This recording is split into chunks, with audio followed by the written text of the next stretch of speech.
Awesome.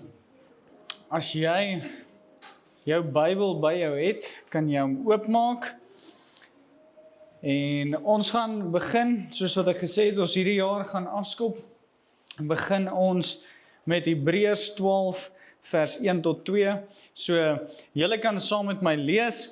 En dit sê: Daarom, terwyl ons ook so 'n groot wolk getuies rondom ons het, laat ons van elke las ontslae raak, van die sonde wat ons so maklik omring, en die wedloop wat vir ons voorlê, met volharding hardloop. Die oog gerig op Jesus, die leidsman en die volëinder van die geloof, hy wat ter wille van die vreugde wat in hom die vooruitsig gestel is, die kruis verduur het, die skande daarvan gering geag het, en sy plek aan die regterkant van die troon van God ingeneem het. Ons is in hierdie jaar van 2026, waar ons glo die Here roep ons vir 'n jaar van momentum. 'n Klomp aspekte van ons lewe, persoonlik, ook as ons gemeente trust ons die Here om momentum te sien op 'n klomp vlakke. En hoe ons dit gaan bereik, is hierdie skrifgedeelte. Ons gaan die goed wat ons terughou, gaan ons afgooi. Ons as gelowiges wat saam is, gaan mekaar encourage, mekaar strengthen, en ons gaan sonde afskud, die goed wat ons terughou. En dan vir my die mooiste deel hierdie, is in vers 2, die oog gerig op Jesus. Ek weet nie van julle, of het julle al gesien, as al perde resies gehardloop word, dan sit hulle hierdie oogklappe op die perde, sodat hulle nie langs hulle kan sien nie. Dat hulle fokus net voor hulle is, daarin waar hulle hardloop. En ek dink dit is grootendeels wat hierdie jaar moet gebeur in ons lewens, is dat ons oë gerig sal wees op Jesus, dat ons nie fokus sal verloor, dat ons 'n wedloop besig is om te hardloop, en dat die Here vir ons meer instoor het nie. Nou, ons skop af met 'n nuwe reeks wat ek noem Kaleo. Nou, ons gaan vandag praat oor 'n geroep om te gee. Nou, hierdie woord Kaleo is 'n Griekse woord, en dit beteken letterlik geroep, geroepene, om geroep te wees. En ons gaan in hierdie reeks kyk hoe ons roeping lyk as volgelinge van Jesus Christus. Nou, ons begin vandag met ons is geroep om te gee. Nou, ons gaan vinnig stop by Jesus se disippels. Nou, as ons sien, ons word geroep as Jesus se disippels. Ons word geroep om sy disippels te wees, om disippels te maak. Dan word ons ook geroep om iets te hê van 'n deernis, 'n simpatie, 'n omgee hart soos God se. Want dit weerspieël teenoor ander mense dit wie Christus is, die voorbeeld wat hy vir ons is. Maar ons sit met 'n groot probleem vandag, en ek weet nie wie van julle het dit dalk al gesê nie, wie van julle het dit dalk al gehoor dat iemand anders dit sê nie, maar wie het al gehoor dat Christene kom met 'n agenda? Hulle het nie ware simpatie vir dit wat ek beleef nie. Hulle kom met een of ander agenda. Hulle sê goed soos: "Jesus, hierdie ouens gee nie regtig om nie. Eintlik al wat hulle wil doen is om my te bekeer. Hulle wil my net van Jesus vertel, en hulle gee nie regtig om wat in my lewe aangaan nie." Het julle al so iets gehoor? Ek het. Nou, Filippense 2 vers 20, as jy jou Bybel by jou het, sê die volgende: "Ek het niemand anders soos Timoteus wat opreg oor julle welsyn bekommerd is nie. Al die ander soek net hulle eie belange en nie die van Jesus Christus nie." Ongelukkig is dit die realiteit. Ek dink daar is mense wat nie verkeerd nie, so passievol is oor Jesus en om Jesus met ander te deel, dat hulle mis dat daar mense is wat in nood is. Mense wat deur goed gaan, wat voordat hulle enigiets van Jesus hoor, eintlik net gehoor wil word. Gehoor wil word, hoekom, wat is besig om aan te gaan in my lewe, wat is die goed wat my roer, wat is die goed wat my hartseer maak, wat is die goed wat my breek. En 100% kan God se woord en Jesus Christus hierdie goed aanspreek, maar ek dink baie keer is daar sensitiwiteit nodig, om eers te kom by, wat het mense om ons nodig. En die harde waarheid vandag is, as ons nie naby aan Christus bly nie, dan dryf ons na ons eie na selfsug toe. Ons dryf natuurlik na selfsug toe. Om te sê ons gee om, maar nie op te tree daarop nie, is net so goed as om glad nie om te gee nie. Omgee is nie 'n gevoel nie. Ja, daar is 'n gevoel deel daaraan, maar dis nie net dit nie. As ons sê ons gee om, dan verg dit aksie. Dit verg dat ons iets doen aan dit wat ons beleef. Ek wil hê ons moet gou kyk na die Bybelse konsep van simpatie of van deernis. Nou, hier's 'n Griekse woord. Ek het julle al gesê, moenie my judge op my uitspraak van die Griekse woorde nie. So ek gaan my bes probeer. Ek gaan hom opbreek. Splagchnizomai, okay? So dis die Griekse woord wat ons kry vir hierdie deernis, hierdie gevoel wat ons beleef teenoor mense.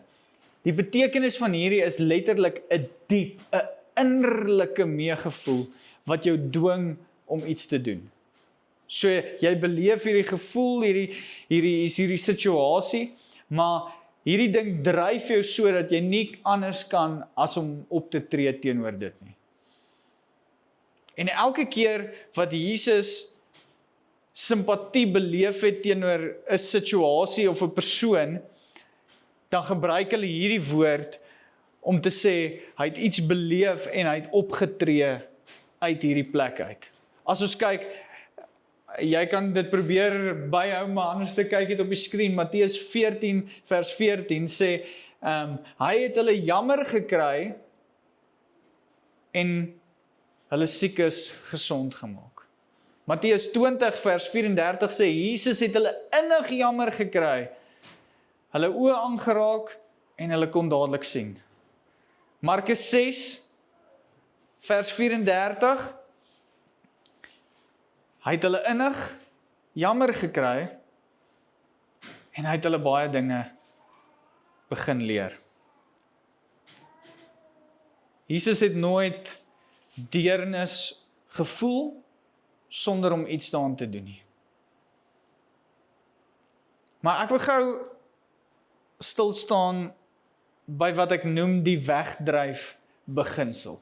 So as jy jou notaboek het, skryf hierdie neer. Ek wil hê jy moet mooi luister. Die wegdryf beginsel sê, hoe nader ek aan Christus kom, hoe meer gee ek om oor die dinge wat vir hom saak maak.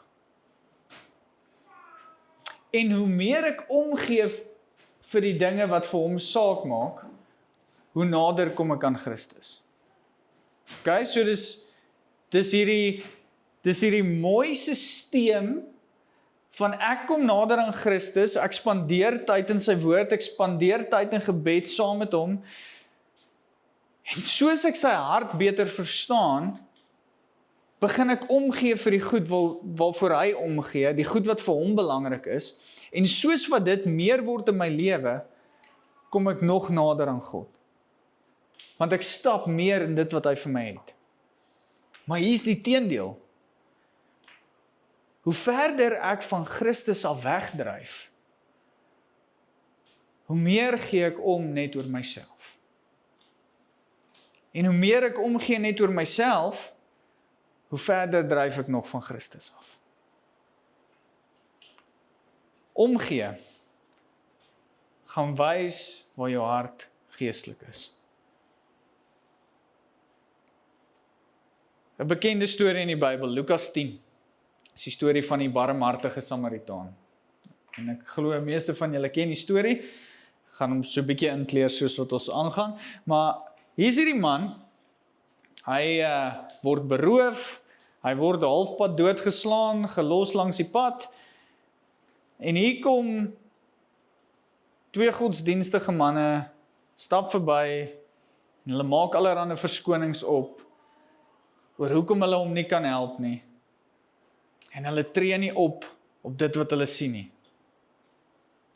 Hier is die waarheid, ek en jy sal altyd 'n verskoning kan hê om nie betrokke te raak nie. Ek is te besig, hierdie is dalk te gevaarlik, ek dink iemand anders sal help, maar om nie op te tree nie, sê eintlik, ek en jy gee nie om nie.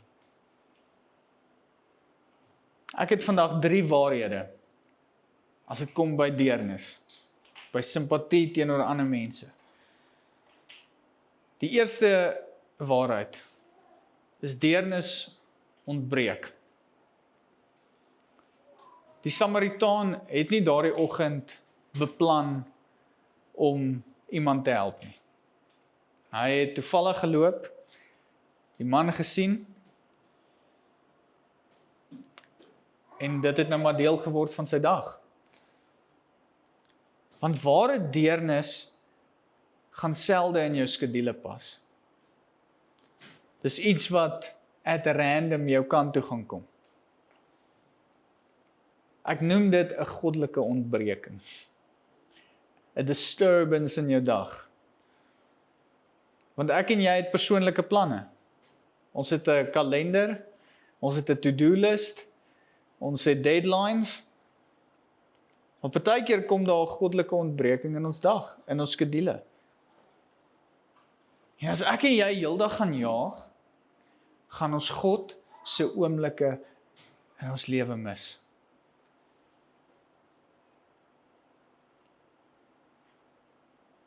Ek wil hê dat ons die volgende sal bid. Dat ons sal sê, Here, maak my stadig genoeg om te sien vir wie U wil hê ek moet omgee. Maak my dag stadig genoeg dat ek nie net besig is om te jaag en die oomblikke wat waar U my wil kom gebruik, dat ek dit mis nie. Die tweede ding is, deernis gaan jou iets kos. Die Samaritaan het gekom, en hy het nodig gehad om te gee. Hy het dit nie beplan nie. Hy moes sy tyd gee, sy energie gee, hy moes sy besittings gee, sy geld, wat ons sien, dit was 2 dae se loon wat hy gegee het, sodat daar omgesien kan word na die man.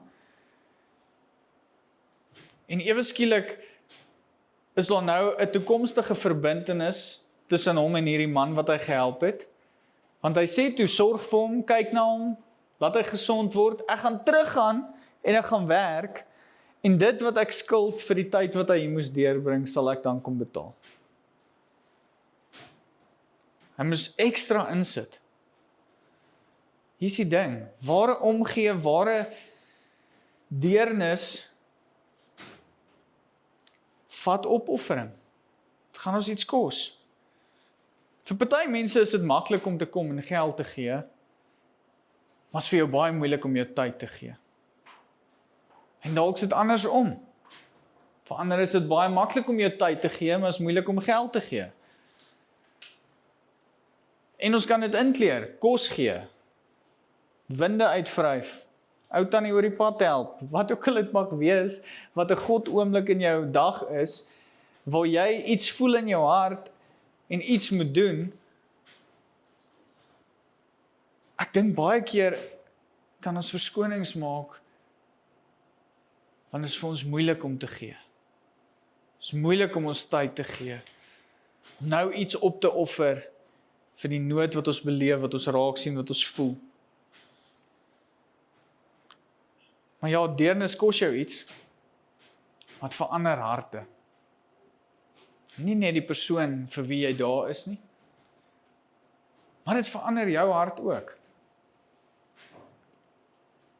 Ek het al 'n paar keer dit op uitreike gesien, waar ek so passievol is om iemand te gaan help. En waar ons in Zimbabwe was, en in Thailand was, en you name it, gaan ek, want ek gaan nou 'n verskil maak. Die Here gaan my gebruik en ek gaan 'n verskil maak.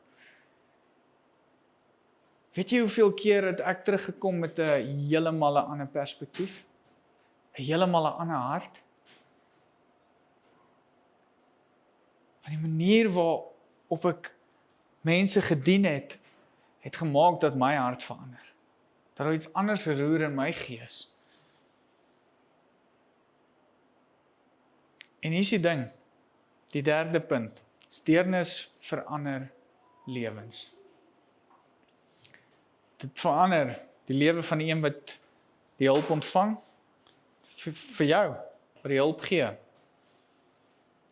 Wanneer ons vir ander mense omgee, dan kom God en hy is besig om ons te vorm, om ons meer te maak soos wat hy wil hê ons moet wees. En hy is vir ons die perfekte voorbeeld daarvan. Het maak nie saak hoe sy dag gelyk het, waar hy op reis was, daar waar hy die nood raak gesien het, het hy gestop en het 'n oomblik gevat en hy het homself gegee. En elke daad van deernis is 'n weerspieëling van wie Jesus is. Dis 'n getuienis aan die wêreld. En elke keer wat ons optree in hierdie, is ons besig om 'n tree nader te gee aan Christus.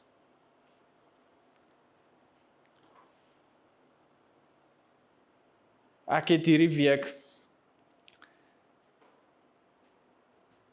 'n oomblik beleef, waar ek 'n opportunity gemis het.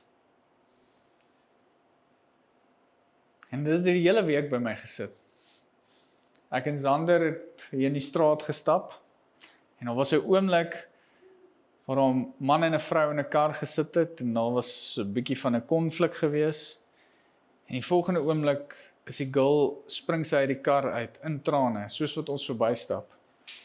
Sy in trane hardloop sy oor die pad. En in daai oomblik voel ek, Jesus, maar ek moet stop, ek moet hoor wat's fout. En ek het aanhou loop. Ek het niks gedoen nie. Res van die week het dit by my gebly. Dat ek het nie stil geraak en 'n oomblik gevat nie. Ek het nie die oomblik gebruik wat God vir my wou gee nie. En ek wil jou die volgende vraag vra. Wie het God onlangs oor jou pad gebring, wat jy dalk moontlik geïgnoreer het?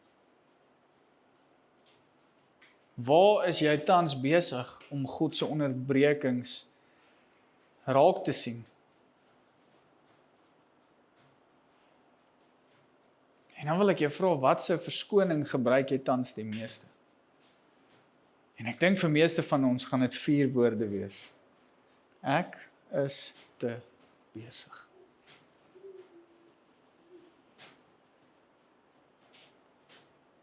Wat vra God jou om te gee? Jou tyd, jou geld, jou aandag? Paas en maas? Dalk is dit net in jou huis blote teenwoordigheid.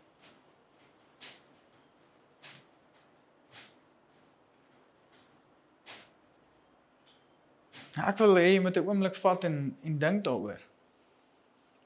Waar is ons besig om geleenthede te mis waar God jou wil gebruik? Ons kyk in hierdie reeks Galileo dat elkeen van ons is geroep. So elkeen van ons het 'n roeping. Maak nie saak wat se werk ons doen nie. Ons is geroep deur Jesus Christus.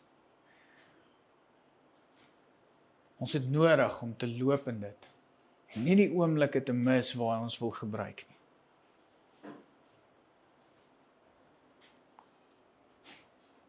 En ek wil hê dat jy in hierdie week iets soos die volgende sal bid. te sê, Here, breek my hart vir die dinge wat jou hart breek. Maak my oë oop om te kan sien die dinge wat jy wil hê ek moet raak sien. Gee my 'n hart wat so diep voel, dat ek nie anders kan as om op te tree nie. En hier is die moeilikste. Here, onderbreek my hierdie week. Gee vir my hierdie goddelike onderbrekings, wat ek nodig het om te stop en op te tree. Dalk sit jy hier vanoggend en jy sê, "Jesus, maar Here, ek voel ver van jou af." Dalk is daar sonde in jou lewe en jy voel, "Jesus, maar dis die ding wat jou tans skei om nie naby om te wees nie."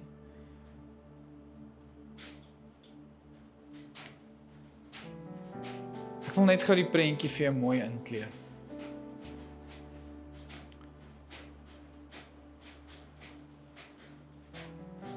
Ons kan nie onsself red deur goeie werke te doen nie. Dis nie hoe dit werk nie. God het met elkeen van ons het hy deernis gehad. Romeine 5 vers 8 sê die volgende: "Maar God bewys sy liefde vir ons juis hierin dat Christus vir ons gesterf het toe ons nog sondaars was." Wil jy moenie hierdie mis nie. God bewys sy liefde vir ons juis hierin dat Christus vir ons gesterf het toe ons nog sondaars was. Ons word gered deur genade en deur ons geloof. Jesus het vir ons genade gehad, vir die feit dat ons sondaars is. Hy het vir ons gesterf, en ons word gered deur ons geloof in dit te plaas, om te sê dat dit is genoeg, dit wat hy vir my en jou aan die kruis kom doen het. Ons word nie gered deur die werke wat ons doen nie. Maar ons word gered vir goeie werke.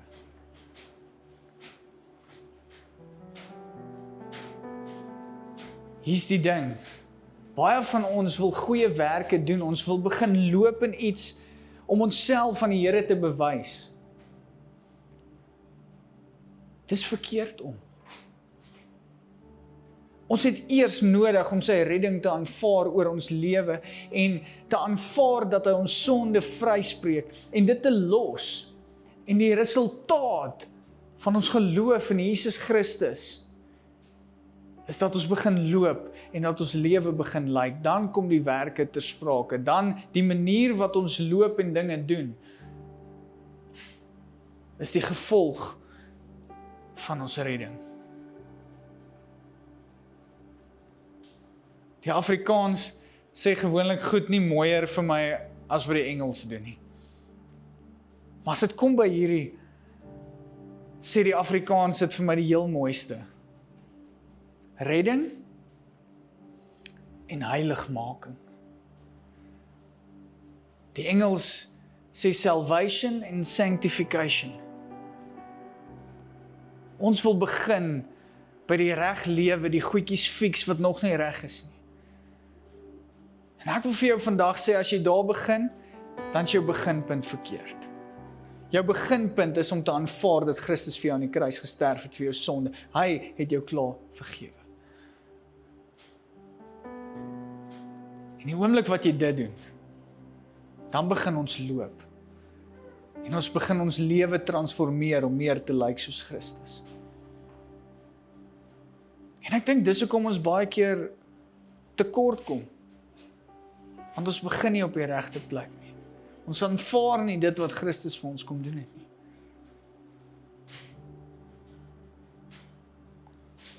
En dalk het jy nodig om vandag te begin by die beginpunt.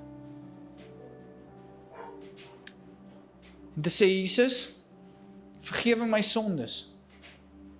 Christus, kom maak my nuut. Kom wees die Here van my lewe. Kom vul my met jou gees. gee my lewe vir U. Here, kom transformeer my, kom maak my meer soos wat U is.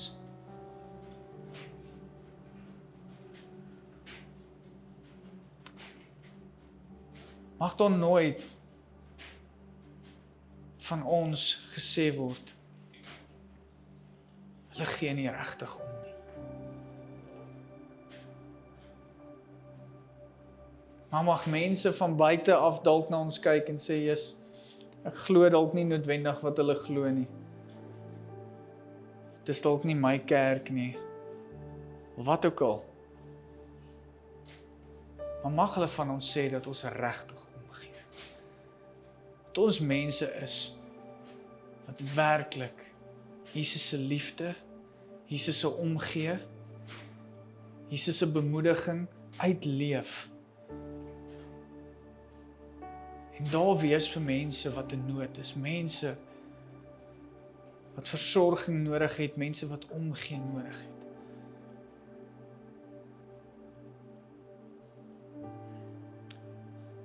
Om te sê, ons gee om, en nie op te tree nie, is om glad nie om te gee nie. Mag ons begin omgee.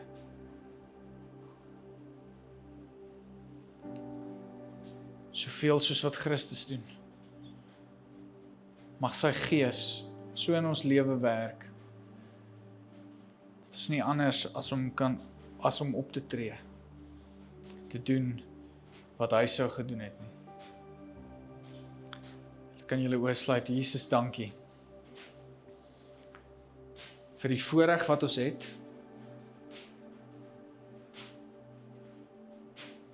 Om daar te kan wees vir mense. Mense te kan bedien. Mense te kan bemoedig. Mense te kan versterk. Here, en ek bid, ja, ons is besig en ons het skedules en goed om te doen en voel partykeer of ons net jaag en as daar goed oor ons pad kom, weet ons nie noodwendig waar ons dit gaan inpas nie. Here, maar ek bid dat ons 'n bonatuurlike gehoorsaamheid sal hê om op te tree en te doen dit wat U van ons verwag. En as dit tyd uit ons dag uitvat, Here, bid ek dat U vir ons daai tyd sal teruggee op ander maniere. Omdat ons gehoorsaam is wanneer U wil hê ons moet gehoorsaam wees. Dat ons sal gee waar ons moet gee. Dat ons sal doen wat ons moet doen. En bo dit alles dat ons gehoorsaam sal wees aan die roep wat U oor elkeen van ons lewens sit. Here, help ons om nie so gefokus te wees op die werke wat ons moet doen nie, maar help ons om ons oë op U gerig te hou, nader aan U te kom, dat ons U hart sal dra, dat wanneer daar oomblikke in ons lewe is waar ons moet gee, moet doen, moet optree, moet bystaan, Here, dat dit sommer net uit U hart uit sal vloei. Dat dit nie iets is wat ons sal doen nie, maar dat dit net uit U uit sal vloei. Dat dit natuurlik sal kom. Help ons om ons fokus op U te hou. Ons oë gerig op Jesus Christus. Dankie dat U alreeds vir ons die prys betaal het, dat U ons vergewe, dat U ons gekies het, deel te kan wees van U koninkryk, van U kerk, van U hart. Here Jesus, ons is so lief vir U. Amen.